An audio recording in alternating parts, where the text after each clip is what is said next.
saya merasa ini biasa-biasa saja.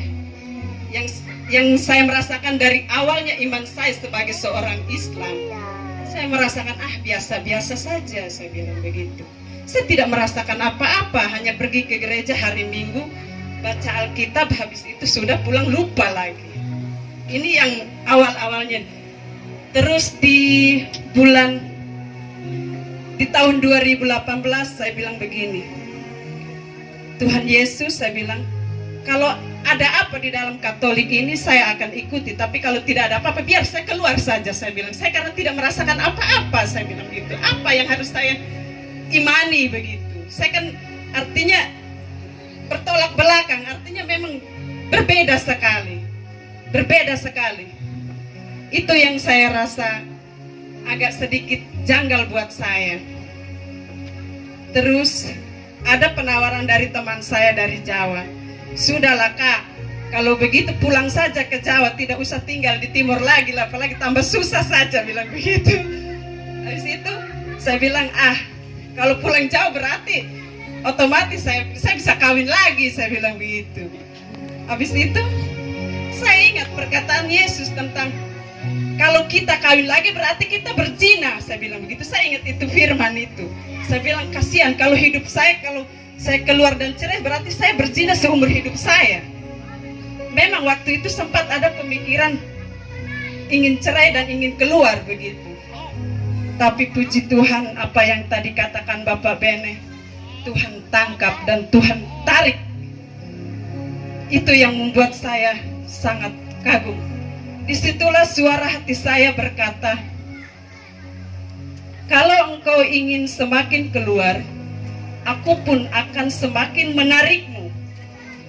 Itulah kalimat yang buat saya,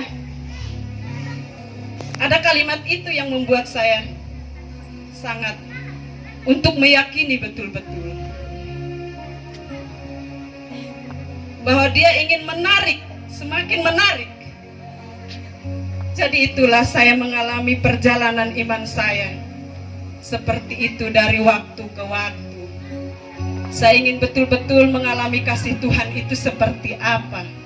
Dalam pergumulan saya sebagai seorang ibu rumah tangga, artinya kesusahan, kesulitan kita pasti ada semua. Tapi saya akui dan yakini dalam kasih Tuhan itu ada. Saya ingat ayat Filipi itu. Segala perkara ku tanggung di dalam Dia yang memberi kekuatan. Itu saya sangat kalau bilang orang tidak percaya, tapi saya sungguh percaya dengan itu ayat. Saya sungguh percaya bahwa Tuhan, di dalam Tuhan Yesus menguatkan hati saya, menguatkan hati saya dalam setiap pergumulan kita masing-masing.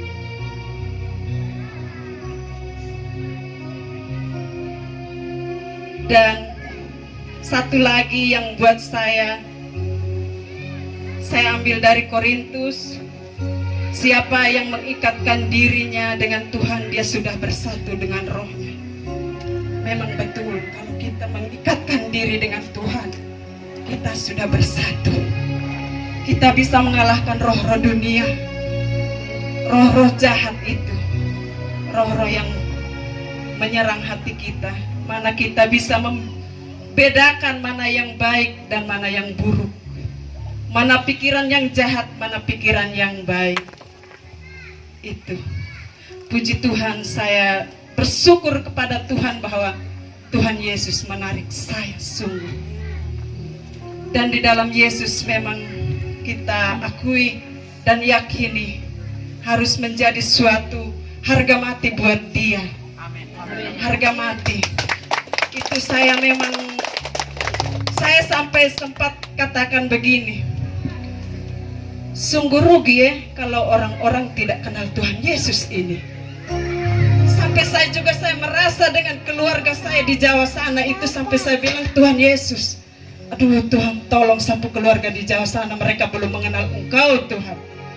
Saya bilang begitu, agar mereka pun dapat mengalami penebusan, rahmat, cinta, dan kasih sayang Tuhan Yesus seperti apa. Tentang penebusan, memang kita sudah ditebus. kita kalau memang betul-betul hidup di dalam kasih Tuhan, di dalam hadirat Tuhan, di dalam kehendak Tuhan, kita menjadi anak-anak Tuhan.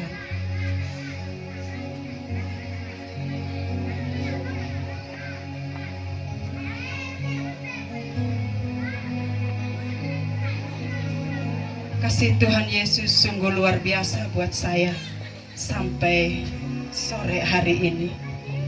Minta maaf saudari-saudari, saya dari Legio Maria. Artinya